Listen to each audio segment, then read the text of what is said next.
find at least one organization that you want to get involved in. It could be your church, it could be a civic organization, the chamber. Just find at least one organization to get involved in, but make sure you get involved in that organization. Consistently. Yeah, don't just go. It doesn't mean you have to join the board, but say, hey, I can write newsletters. I'm good at that. I can do podcasts. I'm good at that. And again, I probably spend maybe 1 to 2 hours a month doing that. Meet your neighbors, get involved in an organization, market yourself on social media.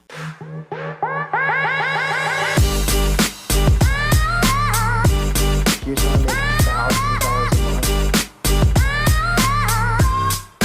month. Hey guys, welcome to episode 5 of the Abercrombie and Flipped real estate podcast, where we talk all things real estate related. Today's episode, we had an awesome guest. I learned a ton myself, and I'm hoping you do too. In today's episode, we're featuring Haley Blount. She's one of the top real estate professionals in the state of Louisiana. And man, Haley talks a ton about the importance of networking and how to do it, which is one thing that I've always really struggled with in my professional career. For me, going to networking events, chamber events, Kiwanis, Rotary, all those things have always been really uncomfortable for me, especially in new areas when I don't know anybody. And Haley gives a step-by-step plan on how to actually do that and do that effectively. So if you're wanting to learn how to be a master networker, today is your episode. And look, we talk a lot of real estate stuff, but guys, it doesn't matter what industry you're in. This information that Haley goes over can apply to anybody in any profession. I hope you guys enjoy this episode. Please like and subscribe. It's a small way that you can help me out. I try to do this podcast so that you guys can learn and bring value to you from some of the top real estate professionals in the industry. Anyways, let's hop in. 3, 2, 1, let's go!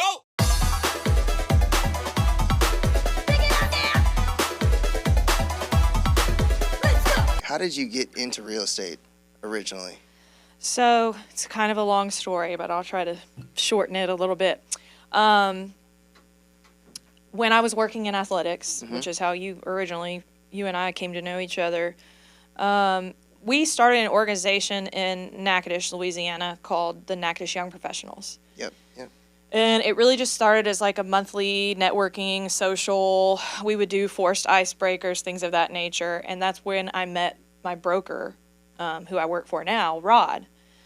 I also was friends with a couple other people, Justin and James Rhodes, who I got to know very well through that organization. Justin was on the board with me of that organization, who owns Rhodes Properties. So their side of the business is development, building homes or, renovating homes. And really and truly, I think through that organization, Justin and James Rhodes and Roderick McIntosh decided, hey, let's partner, and Rhodes Realty was born. So I work for a unique agency in that we're a builder and a real estate agency that's partnered. So when Rhodes Properties, like next week we have a meeting about a new subdivision that they're building. They're meeting with all the agents because they're going to give us listings from the new houses that they're building. But anyway, I got to know them both really well through the Young Professionals organization, and they kept trying to get me to come work for them. And as you know, I was working in athletics and very passionate about my job and had aspirations to hopefully be the athletic director there one day, which is why I became so involved in the community. I was trying to, do everything I can to get to know people and help myself and leverage our business, which was raising money. Mm-hmm. You can't do that without building relationships with people. Eventually, the stress of my job started to really take a toll on me physically. My body started responding physically to the stress of my job to the point where I now have arthritis. And I just knew that I had to find something else to do. I don't think people understand how many hours go in athletics at all. And I on average, I was working 60 hours a week, but it wasn't really the time. It was more the stress of working at a small, mid-level, lower level, really Division I university as far as financial resources, and being the person responsible for raising all of that money through sponsorships, business development, personal donations. I wore a lot of hats, and a lot of people do in college athletics, but I was also the senior woman administrator. So literally every problem that happened in our department having to do with a female fell on my plate. I oversaw all the female coaches, female sport coaches. It was just a lot, and really when all of the tolls started manifesting themselves in a physical nature, it was during COVID. So our football season got canceled. A lot of people were upset about that. The George Floyd incident happened. There was a lot of social unrest. We didn't know how we were going to literally continue offering an athletic department. You're not competing. And a lot of our alumni are very close to our program, and so they would vocalize their concerns to me because I had developed relationships with all of them, and it just became a lot, like way too much. I actually started applying for other jobs in athletics at other institutions, but I also quietly started pursuing my real estate license during that time. I called Roderick, who, again, I had developed this relationship with through other agencies and organizations, had lunch with him one day and just said, look, what is it? You're going to laugh, because they were literally always trying to get me to come work for them. Said, so what would this look like if I came to work for you? And he was just so excited. And that's when I found out that it's really, as far as an investment on my part, it wasn't that much. Pay for the class, take it on your own time online. That's how it worked in Louisiana. And pass a couple tests, and then you're an agent, So I started pursuing real estate as it was my lifeboat. It was my rescue boat. And fortunately, I was able to transition into a professor role at the same institution that I worked at, which freed up a lot of my time and allowed me to do real estate and keep my job at Northwestern. So was there any overlap? Did you have your license when you were in athletics at all? Or was it you had already left? No, I was pursuing my license, but Okay. to be very transparent, I failed the exam twice. The failed state portion? the state portion. That's the hardest one. Yeah. I passed the national one first time, but I failed the state one twice. That was happening while I was still working in athletics. Okay. And I actually had lunch with my boss in athletics and told him when I went to take the test for the first time, I was like, okay, here's what's going on. And I was straight up with him, and I said, Greg, you know that I'm struggling and I'm not happy, and I'm not quitting my job, but I am going to start doing this on the side, and I'm hopeful that eventually I make enough money that it does become my full-time job. That's where I was at that point. So would you say that, so you started the Young Professionals, which I think is Yeah. genius if you don't have one in your area. Because as soon Yes. as you said that, I'm thinking, I wonder if Allen has a Young Professionals, because that's a great way Yeah. to meet people. It was. But how long had you lived in Natchitoches for? I had been back there at the time we started that organization. I think I had only been back for 3 years, maybe 2 years. But Okay. I was approached by our Chamber of Commerce president and Justin Rhodes. There was only like 4 or 5 of us. And he approached us and said, I want to start this Young Professionals organization. You guys are very involved in the community already. At the time, I was like in Kiwanis and in a women's service organization, and I did volunteer work with the, rescue animal. I mean, I did a lot of little things here and there in our community. And so he approached us about starting that organization. And it was awesome. But you had you knew so many people in Natchitoches. Yeah. And it was so you were getting very involved in the community because your job at the time was raising revenue for the Absolutely. local college. Yes. Yeah. So that gave you a really good kickstart into just being known Yeah. in a smaller community. Mm-hmm. And that's probably why they wanted to hire you, because they knew you knew everybody. I mean, I remember when you brought us on at Peak, I went to your LinkedIn, and you were connected when we were prospecting for sponsors. Mm-hmm. You were connected with every single business owner. Yeah. So I had told Ryan, I said, why does she even want us here? Like, you literally, what makes her think we do a better job than you would in the thing? Yeah. But okay. So you got your license, and then you went. I mean, you dove kind of feet first into? So I transitioned out of athletics into my job as a professor officially September 1st of 2021. And in October, I took the test for the third time and finally passed. At that point, I had to approach my new boss and say, hey, actually, I think I maybe told her about it, but not like a formal sit-down meeting. And my agency announced it on social media that they were happy to have me on board. And then my boss kind of freaked out a little bit and was like, what's happening? You're a brand new professor. You're taking on too much. You're not going to be able to handle this. And I just kind of looked at her like, you have no idea what I've been handling Yep. for the last, 7 years that I'd worked in athletics. And I understand her trepidation with having a brand new first-time professor and then, you're going to go sell real estate too. Like, you need to be dedicated to this job. This is your full-time job. But it's been awesome, and she's recognized that I can do both, and I don't do real estate work when I'm on the clock with my professor job, and I've just been able to make it work. Yeah. So one of the things that I'm most intrigued about is your dual career, because you work as a professor, you're a successful real estate professional, and you don't live in Natchitoches anymore. Yeah. But all your sales are in Natchitoches. You live here in Dallas. Yeah. So let's start with just dual career. How do you balance that? Because I think you make a good point, not to hog the mic here, but I never thought about the reason I was so successful in dual career is because in college athletics, you're so, I mean, it's not a 9 to 5. You're working. That's right. You're working, almost 9 to sometimes midnight. Yes. Later than that. And Saturday and Sunday. And, yeah.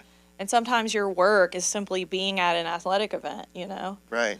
But for me, when I'm at an athletic event, for example, I'm not just sitting there watching the game. I'm going around and I'm talking to people. Mm-hmm. I'm making sure that I'm feeding those relationships. That's part of my job, number one. But number two, I actually enjoy that, And I think the reason I've been able to be successful as a real estate agent is simply that. I know how to communicate with people. I'm an authentic communicator, and I have been able to establish a lot of relationships through all of the different things that I've been involved in, and people trust me because of that. Actually, real estate is something I talk about a lot in my classes, too. When I'm trying to communicate to my students, like contract law. I use a lot of real estate examples. There's a lot of contract law involved in sport. Mm-hmm. I also I cannot stress enough to them how important networking and building relationships is in the business of sport and in real estate, right? And to answer your earlier question, dual career, how do you do it? I don't pay for Zillow leads. I don't, really invest a whole lot of my time into real estate. I just let it come to me because it is my second income. It's not necessarily something that I need to survive. It's just, I don't want to say like it's play money, but I have to operate under the idea, like if I never sold another house again, I need to be able to rely on my full-time job, But I do hope one day I retire from Northwestern or wherever I end up, and I can just go keep selling real estate, Right. Right. I love the fluid nature of it. You can do it these days pretty much from anywhere because of technology. I mean, obviously you can't show houses from anywhere, but all the other stuff, writing contracts, doing all the negotiations, all of that can be done literally from Bali if I wanted to. Right. You can do it anywhere. So what would for a lot of people that could be listening, what would be your advice to people who maybe they're new in a community or they're not networking in their current community? What's the best way to go about networking? Because I think you're really good at it, and you just mentioned a few of the different things you were doing. Like you would volunteer and stuff. So I'm thinking I probably need to be doing more of that. What would your advice be on how So to successfully do it? find something that you're passionate about and get involved with it. It's not going to really take up a whole lot of your time. For me, that started with Kiwanis, which is a civic organization that's geared towards helping children. And can anybody join Kiwanis? Yes. Okay. And for me, I was lucky in that my job valued civic involvement in our community, and they paid for my membership, so it didn't cost me anything except time. And for that particular organization, it was lunch once a week. The cool thing about that organization is every week we had guest speakers. So again, going back to networking, I got to meet a lot of people and hear about what they do and their work and their charities or whatever it was, because they were our speakers once a week. And the reason I got involved in Kiwanis, honestly, is because a friend of mine asked me to come and be her guest at lunch one day. And I was like, oh, this is, I get free lunch once a week, and I get to like meet people, right? And I get to help the youth in our community. Great. And then I got involved with, it was called Hope for Paws at the time, but it was, like ASPCA or whatever, Right. because I love dogs. I'm very passionate about that, and it was just a fundraising job, not job, but volunteering to help raise funds for dogs in our community. And then I got involved in a women's service organization. I was in a sorority in college that was very service oriented. I always enjoyed that. I wanted to honestly meet other women my age. People that don't know about Natchitoches, Louisiana is very like college students age and elderly. Yeah. Senior Yeah. living community. There wasn't a whole lot of that in between, that young professional. So joining that women's service organization was a way that I could meet other women my age, Right. honestly. And again, you're talking about that organization, we had meetings once a month. And then we typically did one fundraiser or one service project a month. 2 hours on a Saturday. That's all the time you're giving up. And through those, you're meeting new people. So many people. Yeah. And naturally, I consider myself a leader, and it's hard for me not to take charge sometimes in situations, especially if I feel like I have experience that can offer help to that organization. So in every single one of those organizations I just mentioned, I ended up being on the board of directors or the chair or the president or whatever the case might be. But find some, if you love animals, start working with an animal group. The Chamber of Commerce too, you mentioned, I don't know if Alan has a young professionals group. The Chamber of Commerce is such a great place to get involved too.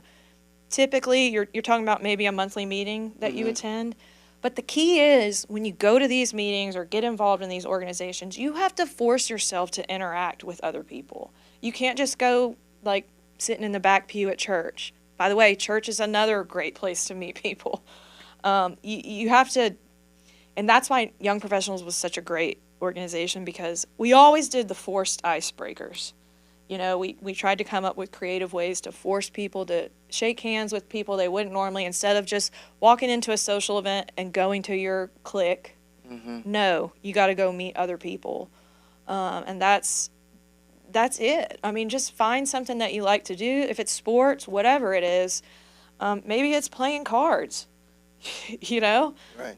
That's all you got to do.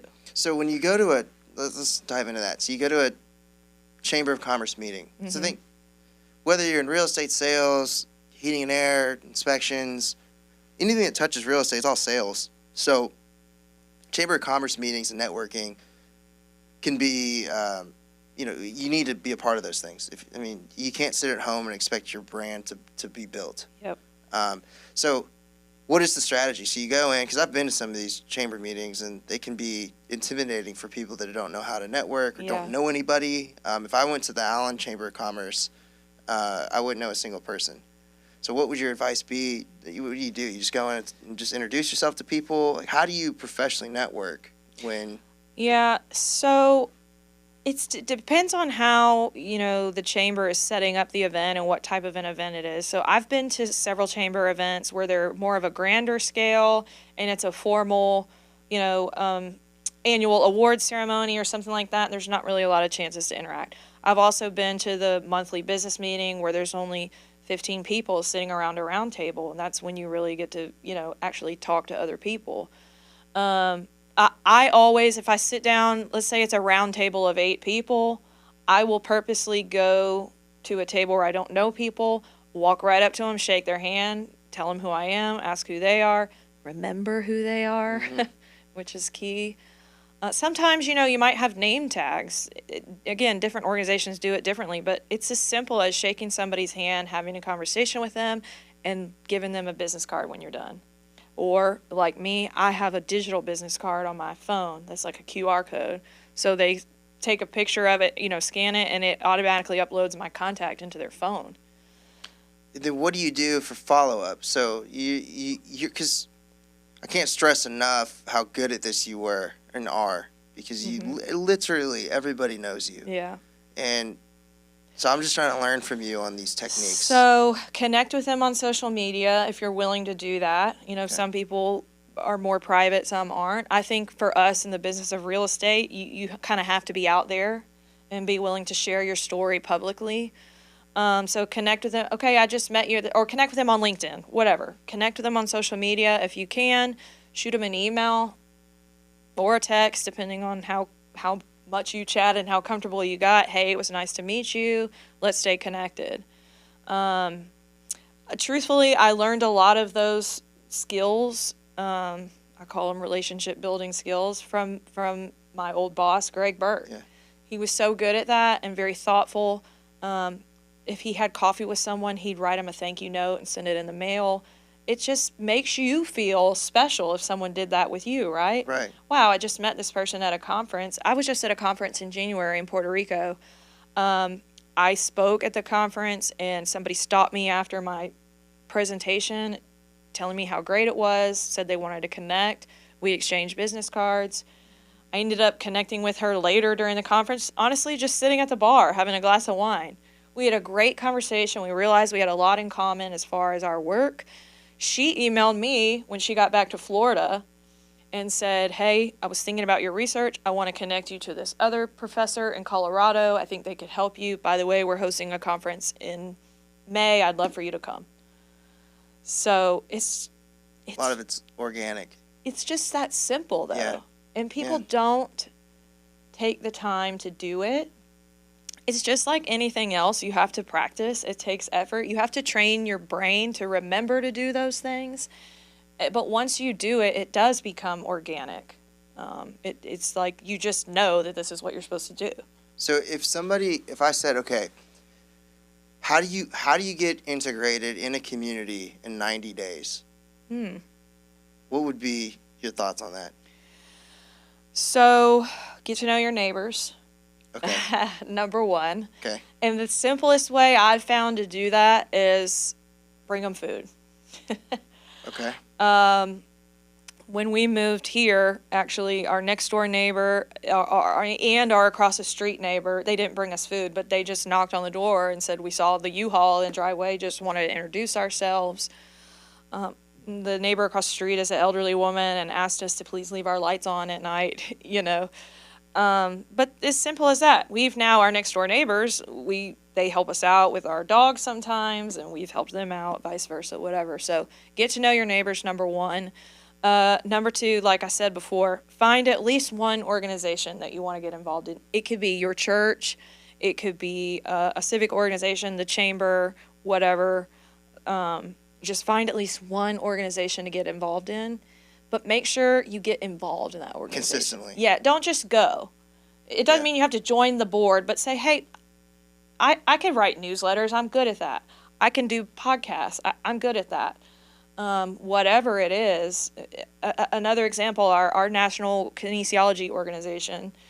The very first time I went to the conference with my boss, she, of course, is pushing me to get involved. She was the president of the organization at the time. She's like, hey, you're really good at marketing. I'm going to put you on the marketing committee. I'm like, okay. Thinking I'm just going to be on the marketing committee, and we'll have meetings once a month, and I'll give advice. Mm-hmm. They immediately had me writing the monthly newsletter. Yeah. So that has evolved into me helping them amp up their social media presence And again, I probably spend maybe 1 to 2 hours a month doing that. And most of the time that's creating a TikTok, from my couch or or whatever. So meet your neighbors, get involved in an organization, and market yourself on social media. Yeah. Yeah. So, and have you built strong relationships from meeting people in these type of organizations? Yeah. Yeah. Yeah, very much so. So interesting. Very much so. So some examples of those, obviously Chamber, Kiwanis, Rotary. But what are some other things people could get involved with? You could do, I think you mentioned chess. You could do sports. Yeah, playing cards. Or cards. There's a group of my friends, my girlfriends that live in Natchitoches that get together once a month right now and play bunco. And it's like bunco, if you don't know anything about bunco, you have to have a certain number of people. It's like 4 people a table. So if you don't have a multiplier of 4, it doesn't work. So it always works out they need subs. Oh, well, so-and-so can't come tonight. We need a sub. We'll bring a friend. Well, now you're in a group of, 16, 20, 24 women that you may or may not know. And you're just playing a game together. But through those interactions, you talk about your life. It's just like when you go to the hairdresser, and you divulge your life's problems to your hairdresser. Maybe men don't do this, but women do this, right? Same thing with your nail lady. Like, you have to recognize that all of these little connections in life can transpire into business. I have been shocked, to be very honest with you, at some of the people that have reached out to me for real estate assistance. And it's because either they know someone that recommended me, they are my friend on social media because they met me through Kiwanis, they see what I post, or their uncle recommended me, or, there's so many different reasons why. But really, or they remember that I really like dogs. And it's you never know why somebody might want to connect with you on a business level, because you are your brand and everything you do is part of your brand, and that might make somebody want to connect with you. So you meet all these people, then you add them on social. So now that's a database, and then you're if you're doing content on social the way you're supposed to be, they're seeing the successes and what you're doing, and now you're gaining that mind share with people, and that's pretty inspiring. It's because it's hard for people to just go out and do that, go meet new people. Especially now. I feel like it's so much easier to hide behind your computer screen and your tablet and your phone. And we've lost, networking has become sort of a lost art. Yeah. In-person networking. In person. But I cannot stress enough how much I feel like it has attributed to my professional success, both real estate and now as a professor. You said church as well. So how does church play into that? So, you can go to church and sit on the back pew, and I do that sometimes. Yeah. But a lot of people get really involved in their church. I'll give you an example, a personal example. I went through what's called RCIA class if you're not Catholic and you're becoming Catholic. It was a very small group of us, like 5 of us. And you're obviously discussing your spirituality, which is very personal, and you're sharing personal stories. So it's almost like a therapy group, right? But you become really close to those people. And I ended up, the lady that was the teacher of the class reached out to me to help her with real estate. Years later, I don't even go to that church anymore. Interesting. Yeah. There's a lot of things that people can do at their church, whether you are in the choir or you lead a Bible study or, whatever it is, that again, you're going to have more personal interactions with people that will lead to hopefully a good relationship that you can rely on for various reasons. That's okay. So you just named a bunch of examples, and I think that I ended up at Northwestern State on a track scholarship because I met somebody at a church camp. Wow.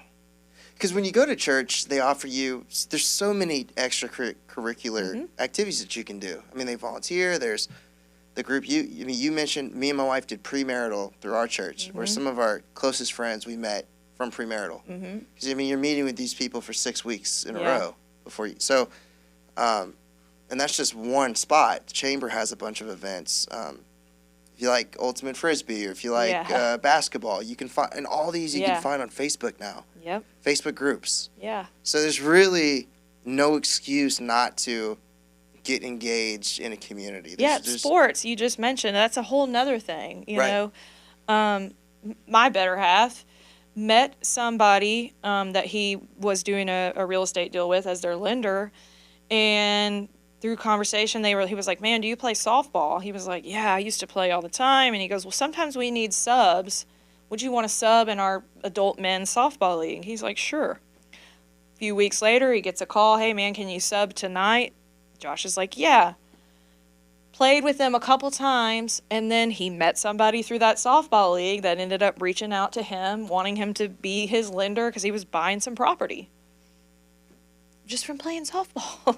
And if he had said no, it would have resulted in nothing. Yeah. Yeah, it's just simply going to do something he enjoys You like anyway. to do. Exactly. Yeah. Exactly. Okay, so you shared, that's how you were successfully able to just meet and just be known by pretty much everybody in the community. So then, now that you've moved to Texas, what's been the secret to maintaining business? I mean, because at this point, people know you don't live in Natchitoches, but people still use you. And one of the things I get from people that live in Waco, the question, they know I live in Dallas, and that's the biggest question. Well, you don't live here. Yeah, how are you going to be here for me? Right. So, which I know the answers, but I want you to share what you Well, do. for me, I still work in Louisiana as a professor, and I'm there at least every other week. I'm there more often if I need to be, and I communicate with my clients. So I just listed a new house about 3 weeks ago, and she knew that. She said, can you explain to me when you're here and how that works? And I told her, and I said, I'm very lucky that I work for a brokerage who we all are able to help each other out. So if for some reason there's something that needs to be done, boots on the ground, and I'm not here, so-and-so will help me do it, right? And for me, it's worked because I am still there, if not every week, every other week for 3 or 4 days. Right. And for example, I'm under contract right now with a very good friend of mine. She will hopefully be closing in a couple weeks. And I had probably shown her 15 houses over the course of the last year. One morning, she texted me, said, there's a new listing. I want to go see it. I want to go see it right now. I had literally just left town the night before. I said, let me call my broker. He met her there, showed it to her. Boom. She said, this is the one that she wants. And it worked out fine. You know, so again, the fluidity of real estate and the technology that we have now has allowed me to continue to do this somewhat from afar. But it's also about being very transparent with my clients up front about how that process works, how often I'm there, I've driven to Natchitoches on a Wednesday morning to host an open house and turned around and driven back. I make it clear to them that I will do whatever it takes, even if that's what I have to do. Mm-hmm. I mean, and at the end of the day, the prize at the end, to me, is worth it, you know? Right. Yeah, and that's... And you'd be surprised, or maybe you wouldn't be surprised. I don't know if you've experienced this in your real estate dealings, but I am often very surprised at the poor communication that I receive on behalf of other agents. And I think that's one of the reasons, and it seems so simple to me, right? But, like, apparently it's not. I'm going through, I've got a listing under contract right now. Well, we were.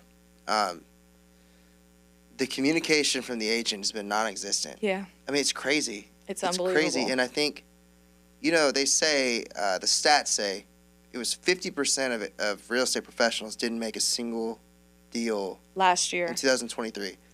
And then I think it's 1%, I forget the next stat, but there's an even larger amount that didn't sell more than one deal.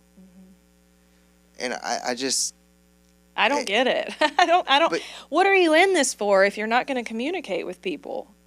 But to your point, we are going to be more. I mean, good agents, good professionals are going to be more communicative than some of the people who live in town. It's just the reality. Yep. You're an expert in Natchitoches. You've been there for a long time, and so that, I think, is the value you bring. Is, look, I might not be here 7 days a week, but I'm an expert. I'm successful. I communicate. Ask anybody. I know everybody. I'm going to bring more value, even in a different area than a lot of people are that are here currently. I just showed a house to a client that I didn't know. It was actually a generated lead from my broker. And she said, I've been trying to get in to see this house for like a month, and I can't ever get the agent that listed the house or anybody else to respond to me. And I'm like, that's just mind-boggling to me. I just don't get that. I've had a closing where an agent didn't show up. Her clients didn't know where she was. She ended up texting at the last minute saying she was sick. They fired her on the spot and hired me because and I was the one that brought the buyer and they were the seller. Yeah. And they were like, it turns out I knew their daughter, and they said, we didn't know that you were doing real estate until you brought the buyer in this situation. Can you, because they sold their house and they didn't have a house to buy yet. And they were like, so can we work with you to buy our next house? And I said, yeah, you just have to formally fire your other agent, make sure you put it in writing, I'll be happy to help you. And turned into a sale for me. Simply because I communicated with them more during the process when we were under contract than their own agent. Yeah. Wow. And with all the technology we have today to communicate, text messaging, email, I just got a house under contract two lots under contract this week via Facebook Messenger. This person I knew in college. We don't have each other's cell phone number, but we were Facebook friends. We were connected. We have a lot of mutual friends. Same thing. She reached out to me and said, I can't get in touch with the agent who has this lot listed. Can you help me? And the reason she reached out to me is because it's an agent with my same agency. Ugh. Can you help me get in touch with her? Or maybe you can just help me? And a lot of people still don't know like how an agency relationship works as far as if you're a buyer's agent. They think if something is listed by an agent, that's the person that they have to go through. They don't, I'm sure you find that too. Like they don't realize, no, I can have my own agent. They can help me buy a property. And in most circumstances, I'm not the one responsible for paying them. It's the seller. Right. People just don't know that. Yeah. The buyer's agent is a cheat code for buyers. Yeah. They get a professional and they don't have to pay anything. And they don't have to pay them anything. Yeah. Which is and they're working directly for you. Whereas if you're going through this, if you're the buyer and you're going through the seller's agent, are your best interests being served. Right. Yeah. Yeah. So, what do you think? Where do you think so you date a lender or a VP of a bank? That's it's the best way to put it. But where do you think the market's going from an interest rate standpoint? Do you see it getting better? I don't see it really changing a whole lot anytime soon. If people don't understand this, they should, but politics plays a role in all of this, right? So we have a new president. I was hopeful that might help rates go down. We haven't seen that yet. Josh actually thought, my client that I have under contract, it's a long story, but she had to relock a new rate at the beginning of the year due to no fault of her own. And whenever we were looking at relocking her, we thought, this is from November to January, it'll probably be better in January. And as we started looking at it, it wasn't. And then we caught it on one day when it was like a quarter point down from her previous rate. So it worked out, but it's kind of just staying pretty steady right now. Although I don't know if you've seen this, but for whatever reason, at the beginning of this year, a lot of activity has picked up for me. Yeah, we're getting more showings on our listings. I don't know So the inflation report for the last quarter was not good, and that's why the interest rates didn't cut. I think people have a lot of confidence with the president coming in saying we're going to lower interest rates. That could And be we're going to tackle inflation. we're going to tackle Yeah. inflation, so people's confidence is higher. But I don't see the interest rates really. I mean, I'm not calling Trump a liar, Yeah. but 26 we're probably looking at before it really agree. drops. I agree. But in the same breath, I think people shouldn't be hesitant about buying a house for that reason. I mean, in the grand scheme of things, rates aren't terrible, and you're still better off than paying astronomical amounts of money for rent, Right, and you can always refinance when the rates do go down. right. So what, in your opinion, when you started off, did you join a team initially with your brokerage, or have you always been a solo agent? Yeah, no, I joined Rhodes Realty, which is what it was called at the time. I mean, yes, I'm a solo agent, but I feel like our agency does a great job of everybody helping each other out. So yeah, I mean, I'm solo. I'm part of a brokerage. I don't have like a team It's not actual. that's a subsidy of that brokerage. Right. No. Okay. Got it. What do you? But you've heard of Josh team. is my teammate. That's a good teammate. Yeah. Like I joke, but dating a lender would be fantastic. It really has been incredibly advantageous for my clients because you have your real estate agent and your lender that are sitting side by side with each other most of the time, communicating constantly. And sometimes different lenders are different. Some aren't the best at communicating. So if you have an agent who's tied to your lender, you're going to be getting constant communication. There's going to be no gray areas, no questions, no he said, she said. And, anytime I have a client that approaches me about buying a house and they typically, a lot of times I find that they don't know who should I use to get pre-approved for a loan. I don't solely suggest to my partner. I say, well, look, you're in luck. My boyfriend's a lender, but here are a couple other lenders I've worked with that have been really good too. It's your choice. I encourage you to shop around and do, but most of them just go with Josh because they're like, well, y'all are living in the same house. That's going to be easier on me, right? Yeah, absolutely. Well, it's funny because going back to networking, when you introduced me to Josh, I mean, he's kind of become my preferred guy. So, and that was somebody I met Josh recently. What was that? September? Yeah, October? in the fall. So, but yeah, if y'all could have said no to our event, and then you don't meet people like that. So I know. that's I've listened to you talk about that. I've learned a lot from that, and I hope people have too, because I know some of the things I need to do as soon as I get home. Just start looking up some of these.